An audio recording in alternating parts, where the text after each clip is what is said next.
Praise the lord. మన ప్రభువును ప్రియరక్షకుడైన యేసుక్రీస్తు వారి శక్తిగల నామంలో మీ అందరికీ నా హృదయపూర్వక వందనాలు. ఈరోజు దేవుడు మనందరికీ అనుగ్రహిస్తున్న శ్రేష్టమైన వాగ్దానము. అన్ని విషయములలోనూ యెహోవా అబ్రహామును ఆశీర్వదించెను. ఆదికాండము 24వ అధ్యాయం 1వ వచనం. ప్రియులారా, ఈ శ్రేష్టమైన చక్కని వాగ్దానం మన పరలోకపు తండ్రి తన బిడ్డలమైన మనందరి ఎడల నెరవేర్చి మనల్ని బహుగా ఆశీర్వదించును గాక. ఆమేన్.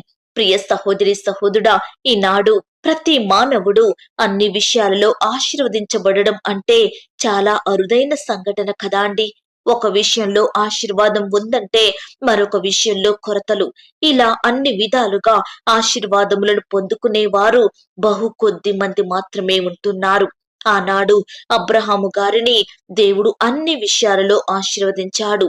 దేవుడు అబ్రహామును ఎంతో ప్రేమించాడండి.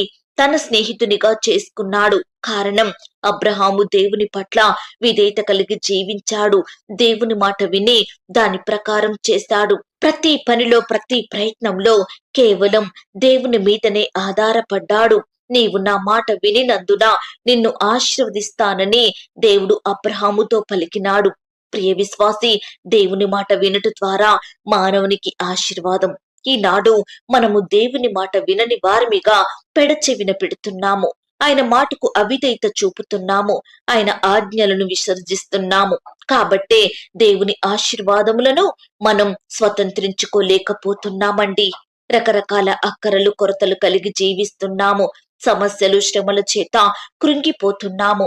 ప్రియ సహోదరి సహోదరుడా, దేవుని నమ్మిన మనము ఉన్నత స్థితిలోనే ఉండాలని, బహుగా ఫలించాలని ఆ దేవాది దేవుని ఆశండి. కానీ ఈనాడు మనమేమో అనేకులను అడిగేవారిమిగా, అనేకుల వద్ద చెయ్యి చాపేవారిమిగా, అప్పుల భారాల మధ్య, ఆర్థిక కొరతల మధ్య ఎంతగానో కష్టపడుతూ జీవిస్తున్నాము.